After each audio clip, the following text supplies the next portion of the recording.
Up+Adam. Tractor systems are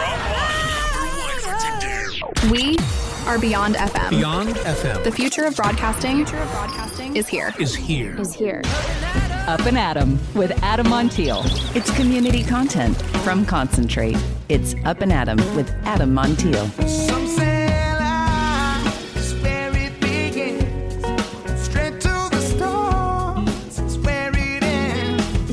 Yes, some say life is just where it begins. Straight to the stars is where it ends. Only to start again. And happy Friday. Thank you so much for being Up+Adam. Sorry, a little late publishing today. We have a dog with an eye infection. It just happened out of nowhere, and now we got to go to the vet. And then it's been a whole crazy end of the week. And I got no lady I fancy in town, so it's just me on single dog duty. Dog duty. Normally, dog duty means something different. For real. Anyway, it is Friday. I'm so happy to connect with you here. This conversation is kind of a funny one that we're going to get into today. He may not be Lin-Manuel Miranda, who you know, yes, Hamilton and more, but he might just know him better than anyone else. We thought we were booking Hamilton himself. Turns out we booked his biographer. We booked the guy who's had over 150 conversations with Lin, his family, his collaborators, his teachers. Yes, of course, Lin himself. And what came out of that is one of the most intimate, revealing origin stories ever really told about how creativity actually is built and how it actually works. Daniel Pollack-Pelzner is a contributor to The New Yorker, Shakespeare scholar, and now he's the author of Lin-Manuel Miranda, The Education of an Artist. What makes a genius? What do we get wrong about success? And what can Lin-Manuel's story, what can that teach us about the rest of us finding our voice, our creative threads? I originally thought I messed this one up big time. I was just excited to talk to Lin-Manuel Miranda. And then I ended up having a conversation that was really, really good with Daniel. And I'm like, no, I'm totally going to air and publish this. This started out to be a mistake. It started out to be a lemon because of me. I just probably read too ambitiously, too fast, too excitedly, and didn't really pay attention to what was actually going on. So a good lesson to me in slowing the F down, seeing who you're actually interviewing, for crying out loud. But this one ended up being a gem, and I'm happy to share it with you. Before that, though, want to talk about Wiggle Waggle, the Wiggle Waggle Walkathon. Robin Coleman from the Woods Humane Society is here for just a couple minutes. I know everything is in crazy wiggle waggle mode. I can speak. I can talk. I'm hooked on the phonics.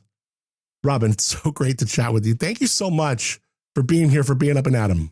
Good morning, Adam. How is your week gone? Oh, it's flown by. You know, this is a big weekend for us here at Woods. It is Wiggle Waggle weekend. So we are just going crazy, getting ready for the big party tomorrow. Wiggle Waggle is on. So excited. Let's run down any and all the things that we got to do with Wiggle Waggle. Yes. I do want to, and I'm also going to share the schedule because that 3 hours go by really quickly. And so I want to make sure if you're coming out for the costume contest that you make it in time. The event starts at noon out here, Woods Humane Society in San Luis Obispo. We also partner with the county shelter right next door. So it's just one big party out at your local animal shelters. The event lasts from 12 to 3. You can get here, save time to get yourself a parking space, get into the event, check out over 40 vendors this year, a bunch of amazing food vendors as well. Get in line for that Santa Paws photo. We have a professional photographer ready to take your photo for a small donation. You can get a great family photo. And then that costume contest begins just right around 1 o'clock. We'll start with some adoptable dogs up on the stage, and then we go right into those pet costume contests, and we start with the kids right after 1. We have the kids costume, then we do little dog, best big dog, and then the big category, the groups, the pairs, 2 peas in a pod, we call it. A lot of people get creative, and sometimes it's a dog and the human, sometimes it's a couple dogs, sometimes it's a kid and a dog. They get into that theme and that group costume, and then we have a prize giveaway at 2:30, and the whole thing ends at 3. So it's short and sweet, but so much fun. And it's, again, a dog-friendly event. If your dog is that party animal type dog that loves to be out in a group of people and other dogs, this is the event for you. If your dog is not into that, come on out and just celebrate how much these people love dogs and what we do here at Woods. So tomorrow's the big day, Wiggle Waggle Fall Festival out at Woods from 12 to 3. So much going on. I'm excited about the stuffed animal pile because I like to jump in it. Yes. I'm excited about Santa. I'm excited about all the different vendors, get some good food, hang out, costume contest. Everything's going on. Robin Coleman, Woods Humane Society. And tomorrow is Wiggle Waggle. Look forward to seeing you tomorrow, Robin. Well, I'll be there. You know it. Thank you so much, Robin, for all the good work you do for this beautiful event that you and your team put on and for being Up and Adam each week. Yep, you got it. All right, Wiggle Waggle. Let's do it. Let's get ready. Before we jump into our conversation, I want to thank my friends at Life Elements for being Up and Adam. Just love them. Here's why I love and why I believe in Life Elements. I've seen what they do. I've walked in and without hesitation, Martha's handing me something to rub on my elbow or, breathe this menthol thing for your allergies, Adam, asking how I'm doing. They feel it. They care. They're creative. They're magic. It's so incredible. The products, they back it up. This is good people and shoot, this stuff works. This stuff just works. In addition to their spot in Atascadero, you can shop their products at the Hive in Arroyo Grande, General Store in Paso, and of course, lifeelements.com. You want to hit up that 15% off, use that promo code Adam. That's going to be ending at the end of the month. 7425 El Camino Real, Suite O, back right corner of that plaza. Check out my friends Kurt and Martha. Just absolutely love Life Elements. It's Up and Adam with Adam Montiel. All right, he may not be Lin-Manuel Miranda, but he might be the only person alive who's been deeper in Lin's head than maybe even Lin himself. Daniel Pollack-Pelzner is a theater scholar, a writer for The New Yorker, and the author of Lin-Manuel Miranda, The Education of an Artist. Through interviews with over 150 friends, mentors, family members, and dozens of conversations with Lin himself, he pulled back the curtain on how the creator of Hamilton, In the Heights, Moana, and Encanto actually became him. This isn't just a biography, it's a masterclass in how artists are made. And even though I originally thought, I'm a little bit embarrassed to say, I thought I was interviewing Lin himself. True story.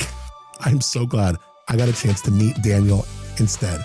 Please welcome Up and Adam, Daniel Pollack-Pelzner. Thank you, my man, for being Up and Adam. Adam, thanks so much for inviting me on.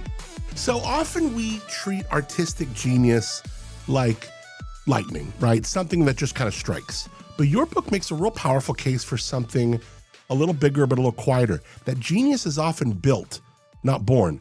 What was the single moment in Lin's early life where you thought, this is where the genius didn't arrive, it's where it started working?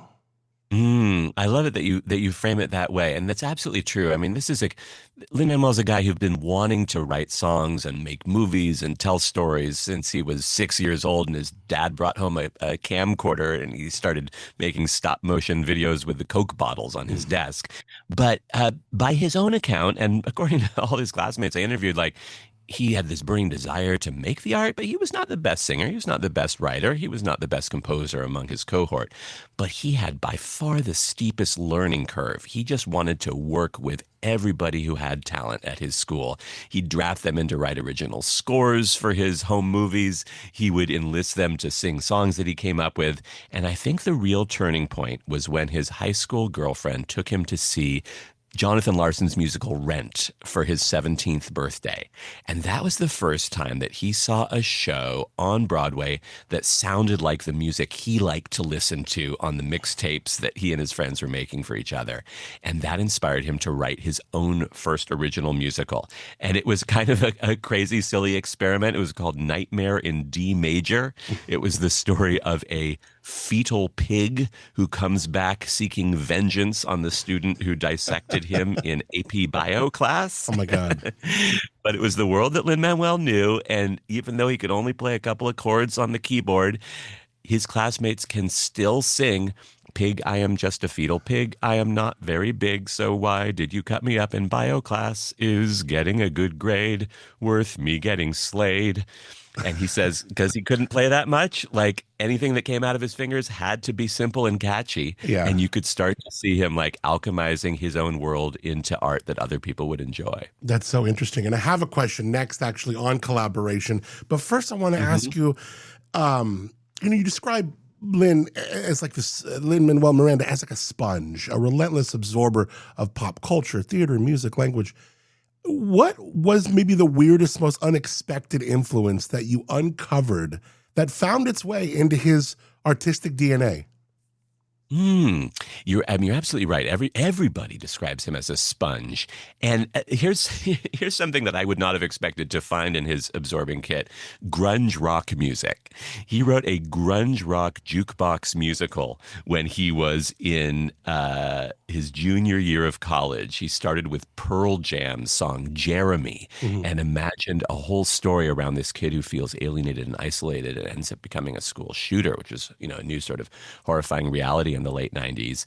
And then I couldn't believe in his latest album, Warriors, reimagining that 1970s New York cult classic about gangs, he's got a scream metal number for the villain in that show. And so it's just like, you might think of him as the hip hop guy or the Latin music guy or the pop Broadway guy.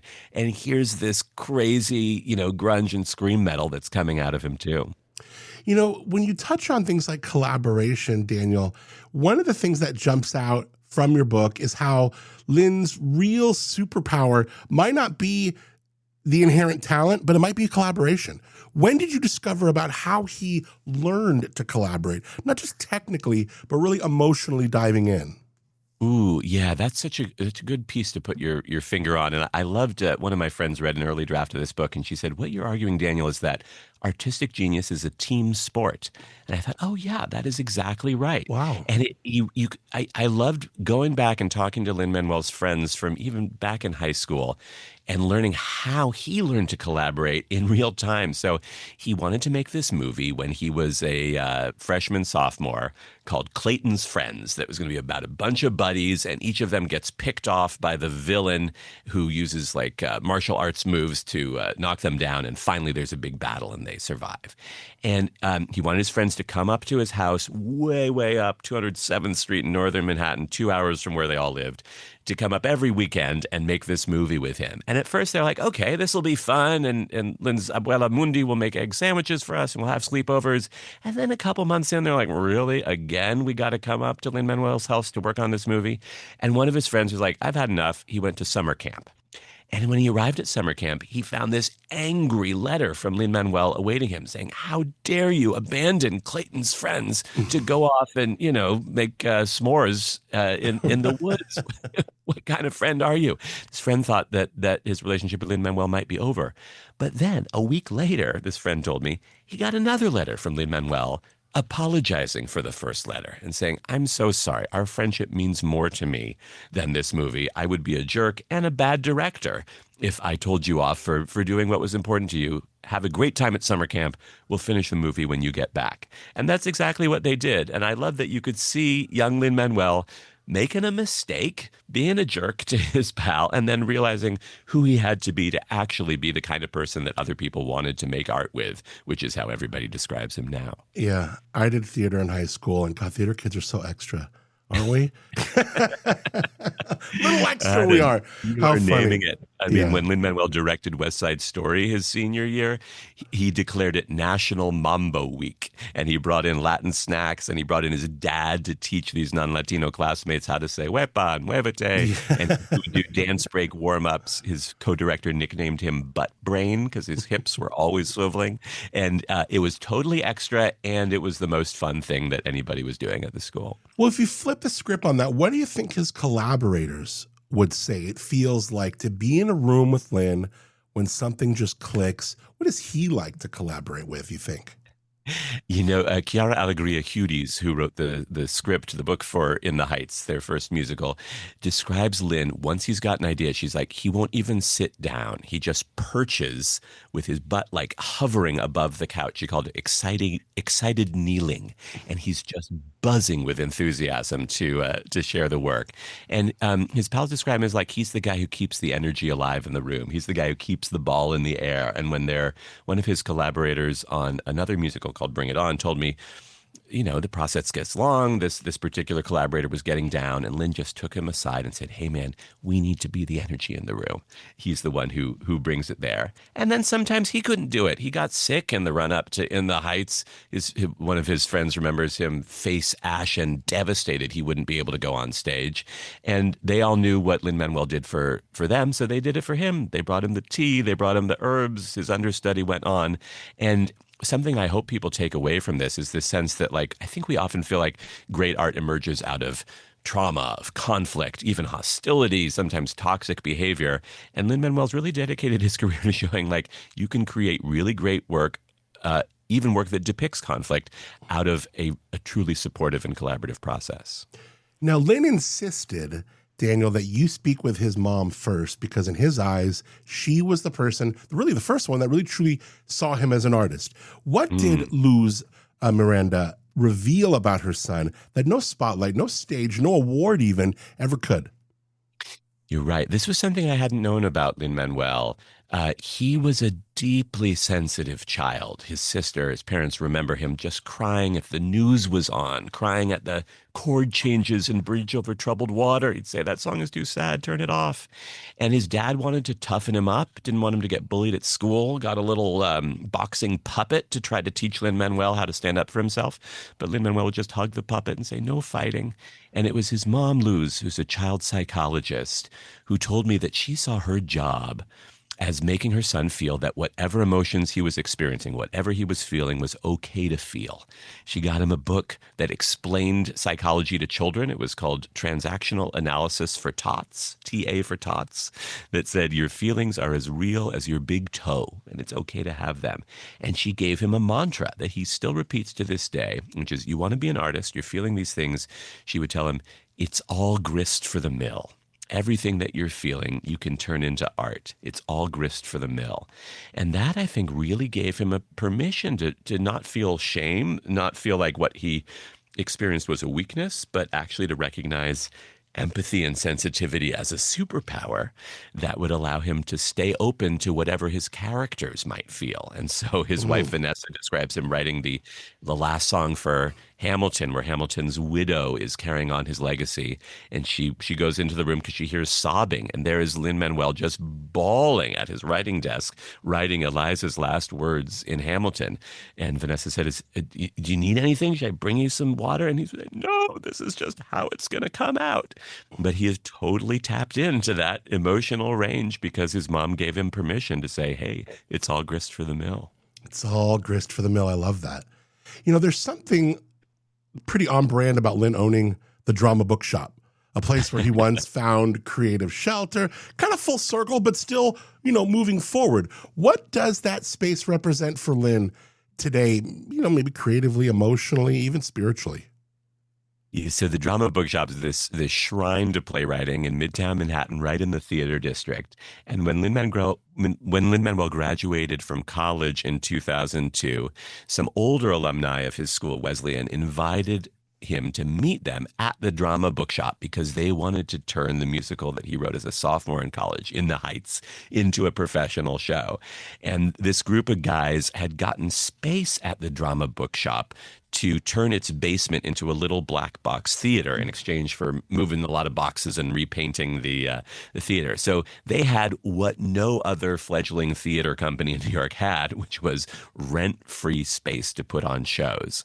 They had a little creaky piano there, and when Lin-Manuel was substitute teaching or dancing at bar mitzvahs, he would stop in Midtown and go down to the basement of the Drama Bookshop and write the songs for In the Heights there. And so I think what that space represents in the story, at least that I'm telling, is people who believed that his art was worth hearing and people who wanted to give him the space and resources to turn his student ideas into professional work. And he always loved the movie It's a Wonderful Life, and he loves the idea of like coming back to the small business and using your good fortune to benefit the people around you. So I think when the Drama Bookshop had a tough time, especially during the pandemic, he was like, okay, now, Hamilton's made $1 billion. I can afford to support the people who took a risk on me when I didn't have any resources to make my dreams come true. Yeah. Oh, he must be a sucker for Hallmark movies. This book really doesn't. Yeah. Just like the whole going home and like finding that home, so this book really isn't just about how Lin learned. It's kind of how about we learn to be more whole, more curious, more fearless, maybe even a little more extra. What surprised you about how Lin teaches, even when he's not trying to? I think that's true. He really rubs off on people in that so many people described him as infectious. I felt like I was talking to Anthony Fauci about an epidemic because he's catching. I had to this is sort of silly, but I wanted to track down one of his high school classmates who'd been an assistant director on his production of West Side Story. She was now a doctor in New York, and I called her office to ask to interview her. A receptionist answered the phone and said, Dr. Podolsky's office, what are you calling in reference to? And I said, I'm calling about Lin-Manuel Miranda. And there was this pause, and the receptionist said, is that a pre-existing condition? I thought, well, yeah, I guess so. I guess you could call it that, many people have caught the case of Lin-Manuel Miranda. I'm not sure if health insurance covers it or not. But so many people describe just coming into this space with him and being initially skeptical. Chris Jackson, who starred in the Heights and played George Washington in the original cast of Hamilton, describes coming into the basement of the Drama Bookshop, seeing this scrawny Puerto Rican kid, couldn't really play piano, and Chris Jackson's like, that's not what a musical theater composer looks like. A musical theater composer looks like Stephen Sondheim. But then Lin-Manuel handed him a sheet of rap lyrics and said, hey, let's do hip hop together. And they started rapping about playing handball in Highbridge Park. And there were references to Big Pun and to Biggie and to Talib Kweli. And Chris Jackson was like, man, this is my brother. I know this guy. I can make work with him. And I think over and over, people have had this sense of, wow, this kid whom I didn't expect is going to open up a different sonic world and a different way of telling America's story than anybody had heard before, and they wanted to be part of it. Where did that kind of theater, I feel like when I look back like the theater geeks in the high school, it was like they were all into like The Cure or like wearing black, or they were just kind of odd, even though like they had like you saw talent in them. I was kind of the outskirts because I was more like Lin in the sense where I was like bubbly and affable and trying to get out there. But so maybe that's my thing was a little skewed based on my theater situation in high school. But here's a guy like Lin who is, definitely extra, definitely like a theater geek, but he has got his finger on the pulse of like, Talib Kweli. That's like real hip hop, of course, Biggie and things like that. So he's got his finger, and that might be a little bit of New York City. It might be a little bit of just where hip hop was crossing paths, or where he was kind of getting interested in. Where do you think that like real honest finger on the pulse of the street came from with this, sensitive theater kid? Yeah. Well, to be fair, he definitely had his Cure phase too. I've seen the pictures of him in Halloween costume as Brandon Lee in full black goth mode going crow. But I was interested in that too, Adam. And so talking to his high school classmates, he had a couple of buddies, one from the Bronx, one from deep Queens, who had hookups with guys who were making mixtapes at the time. And like they were bringing in the stuff that you weren't hearing on the radio. And they would swap mixtapes with Lin-Manuel, which is, my kids don't know what a mixtape is, but like, playlists, right? The cassette tapes that would have the stuff that wasn't released on. Well, it's pretty funny because when you talk about mixtapes from the East Coast, like even folks on the West Coast, we did hip hop a little differently.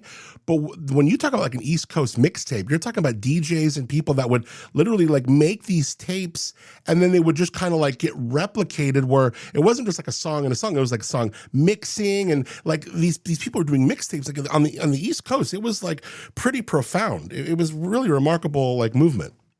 It was a real thing to be tapped into. Yeah. And the other hip hop connection that I hadn't known about was that Lin-Manuel had this elementary school bus driver. The Baker family had this little yellow school bus, and they'd take kids from way up in northern Manhattan in the Bronx to these magnet public schools on the Upper East Side. And I interviewed the Bakers. Their son Dwayne wanted to be a rapper. He had a night at the Apollo. He recorded an album, and he'd test out his material on the little 10th graders who were stuck on his bus for 40 minutes on this ride down the West Side Highway. And some of them were goofing off, but little Lin-Manuel was sitting right behind Dwayne Baker, memorizing the lyrics to Boogie Down Productions and to the Ghetto Boys. And it turned out the Baker family was in close with the Sugar Hill Gang, the group that made rap radio popular. Right. And they were in with Big Hank. Like Mr. Baker had gotten married at Big Hank's house. They'd driven the vans for those early hip hop crews so they could plug in their equipment at the playgrounds in the Bronx.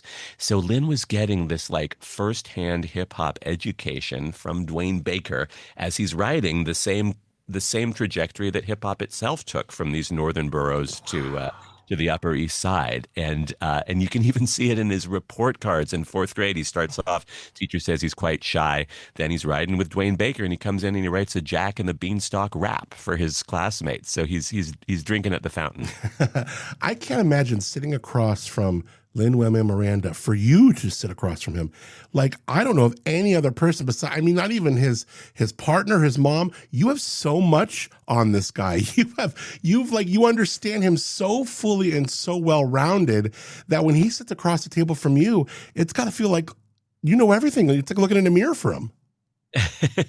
It was a real privilege to get to go that deep. And what I was really grateful for was Lin-Manuel's vulnerability in the process. And we talked a lot that this was not just going to be a highlight reel. We were going to go into the moments where things didn't go as planned. And there are a lot of scenes of him in tears in this show because he has a dream that isn't realized, or that there's a frustration. I mean, and there's a lot of stuff that, even people who followed him on Twitter or have watched his home videos won't know about. I hadn't known about the show he wrote for his college thesis at Wesleyan, which was a time travel musical called On Borrowed Time, in which he wanted to revisit a breakup from his high school girlfriend. And he had the kind of crazy idea that it was going to be a sci-fi story in which an older version of himself would be able to travel back in time and tell his high school girlfriend not to wait around for him. And all his friends were like, that sounds weird. How will that happen? Why do you want to do this? But he's like, no, it's gonna work. And the older version will have an affair with the high school girlfriend. He called it Last Tango in Paris meets Back to the Future. And it was a bizarre idea, but what is college for except for trying out your bizarre ideas? Right. Put it up on the main stage, and then he told me he knew it wouldn't work at the moment when the actor was playing the younger boyfriend was supposed to take off his cap and reveal that he was actually the same guy as the older version who'd come back. And the actor took off his cap, and all of the gray aging makeup went poof right out of his hair, and everybody in the audience laughed. Oh, man. And Well said at that night, he just went home and burst into tears. He's like, I have wasted everything that the school has invested in me. Nothing that I create is going to work. And his girlfriend at the time said it was all the best mistakes he ever made. Didn't listen to his collaborators. He rushed the process. He didn't think about what the audience was giving him. And he made all those mistakes as a senior in college so that he would never make them again when he went through his professional process.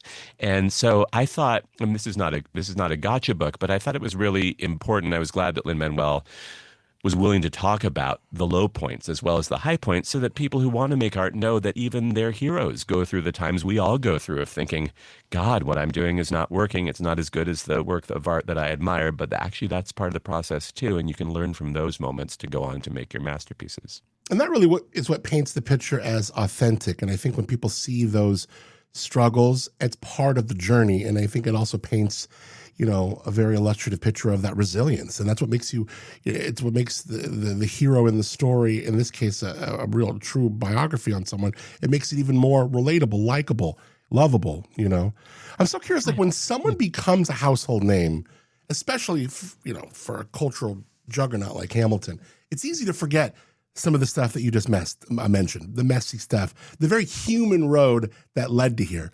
After writing this book, Daniel, what would you say most people get wrong about Lin? I think I think people still think of him as a singular and solitary genius. You go to see Hamilton, or you watch the movie on Disney Plus or now in theaters, and you see, here's a guy, he wrote the show, he wrote the lyrics, he wrote the story, he wrote the music, he's starring in it. Like, this is a guy for whom everything just blazes right out of his head. But I think he would say he's a guy who has found the collaborators who can take his ideas and make them better than anything that he could do on his own. Yeah. And I'll be honest, when I listen to his demos, the first version of his songs, like, they're awesome. There are great ideas there, and they sound nothing like what you see on stage after his music arranger, Alex Lacamoire, has worked out the vocal parts, after Andy Blankenbuehler, the choreography, has brought this into three-dimensional dance, after Tommy Kail, the director, has figured out how to tell all the story and all the pieces, after Chris Jackson and Renee Lee Scoldsbury and Philippa Sue have lent their vocal talents to the words. So I hope people come away thinking, like, this is a guy who has brilliant ideas and loves to bring them into the world, but he's also somebody who recognizes that it really takes the talents of everybody around him to be able to execute those ideas. And I think maybe that can free people up from thinking they have to get it right by themselves. I mean, even for me writing this book, learning about Lin-Manuel's process, I became far less precious about just hoarding my draft until it was perfect on my computer. I was sending out my own equivalent of demos, draft versions of these chapters, to everybody who would give me feedback on them. And the result, I think, was far more readable than the schlock that I turned out in the first draft. So I hope that process will let people feel that, great work really comes from collaboration, and that's something that we can all emulate. Yeah, I love that you shared that. Well, his secret sauce of obsession, empathy, audacity, it's a genius. It's all there, and you captured so beautifully in the book. We got links in the show notes. Daniel, really exceptional to meet you, to have you here. And I appreciate the time, and thank you, my man, for being Up and Adam. Adam, thank you so much for engaging so thoughtfully with the book. This was a real honor to talk with you. Oh, that really means a lot. And so is it Pollack-Pelzner? You got it. Pollack-Pelzner. Great. I hope we get to cross paths again, Daniel. Thanks again. Thank you so much.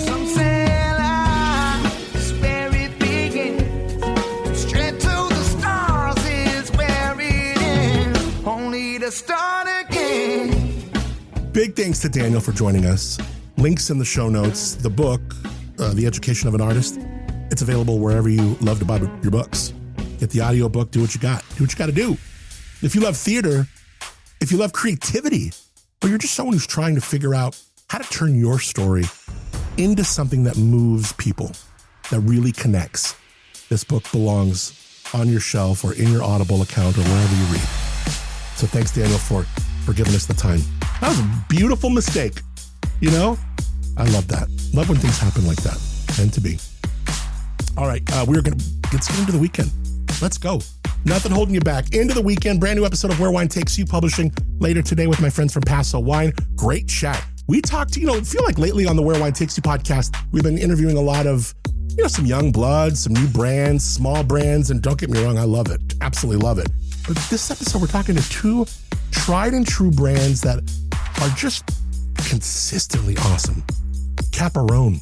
I never met these people. Caparone, they've been around since 1979. We're talking about one of the first wineries around here. Wild. Then, Roger Nicholas from RN Estate. Classy man, great wines. Both these folks got great wines. It's going to be a lot of fun. Cool episode. And these guys, I'm not sure they really know each other that well either. So it's going to be a fun blend of peoples. Brand new episode of Where Wine Takes You. Wherever you're hearing this podcast, you can hear that podcast because it's available wherever you get your podcasts. You can also go to pasowine.com. All right, thanks to our friends Moonshiner Collective for original music on the show called Start Again. To you for rating, reviewing, subscribing to the show, sharing with a friend. It means an absolute ton. Oh, I do got one more little thing I haven't brought to the area, but I need to. It's for our Breaking and Entering Christmas. You can go now to adammontiel.com. You can nominate a family. It is October. I know it's before Halloween. We got to get into our Breaking and Entering Christmas. Breaking and Entering Christmas. I don't know why I'm having such a hard time today.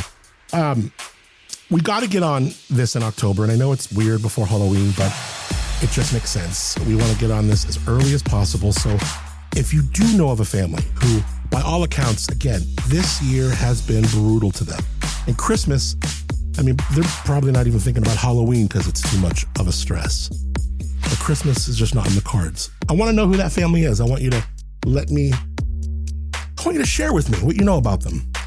Get to AdamMontiel.com, click the Connect tab for our Breaking and Entering Christmas. You can let us know right there. It's right on the homepage. Also, we had a venue for our Breaking and Entering Jingle Jam. We brought that back last year. It was a tremendous success. It was so cool to see all those artists singing Christmas music. This year we had a date. We do have a date, December 6th, for our Jingle Jam. I got artists already confirmed. So we thought we were perfect. Chef's kiss in preparation. And then the venue, look, no bad feelings, but I'm bummed. The venue pretty much pulled on us because they donated the venue. So that was very generous of them. But they got an opportunity for someone to pay for the venue that evening. And I guess I didn't know that it could just get like kind of taken from us. So I get it. Look, where everyone's trying to make money and here's a venue trying to sell probably a corporate Christmas thing. I don't know. But bottom line, no hard feelings. Bottom line, part 2, we need a venue. And I got artists. I got it all. I just need a venue. So getting a venue donated is not easy. I'm trying to see what I can maybe reach out to like the Fremont or a winery. So I don't know. If you want to get creative, you want to think with me, you want to, maybe you're JG King, you're listening to this and you go, yeah, I want to give you the Fremont. Maybe you're a winery that's like, hey, let's do this. I don't know. Let's talk, or maybe if you want to suggest, pass my info off to someone. But we need a venue for our Breaking and Entering Jingle Jam. I'm super bummed. We had it all dialed in and then the venue just pulled on us because they got a paying gig. So look, I get it. I'm bummed, but I get it. Okay. And it just doesn't make any sense to focus on that or dwell on that or be sad about that because it's beyond our control. It's beyond our control. See, the therapy is working. So if you know anything in that realm, go to AdamMontiel.com, click the Connect tab. If you want to reach out to me on Insta, DM me, cool. Facebook, sure. I check those a lot less. If you know my cell or my email, get on it. Reach out any way you can. Anything I can do for our Breaking in Christmas to make it better, I want to. So, all right, thank you for listening. Thank you for being here, for connecting. Thanks to Tamber Winery for giving us the Tamber Lobro Studios. Really excited for next week. Got some killer interviews for next week. I'm local ones. Rob Rossi? Say what? Rob Rossi's going to be on the show for a long-form convo. We ask him everything. We straight ask him everything. Then the new publisher of Slow Life magazine. That's going to be cool. We're going to meet Megan Burkhart. So tons of fun interviews next week, and there's some more. But I'm going to let you out of here. I'm going to get Georgie ready to go to the vet, and we're going to have a big weekend. And I hope you have a big weekend as well. Wiggle Waggle tomorrow. Hope to see you there. Till tomorrow, Wiggle Waggle. Till Monday on Up and Adam. I'm Adam Montiel. Appreciate you more than you know. Thank you for being Up and Adam. Some say life's where it begins. Straight to the stars is where it ends. Only to start again. Let's start again.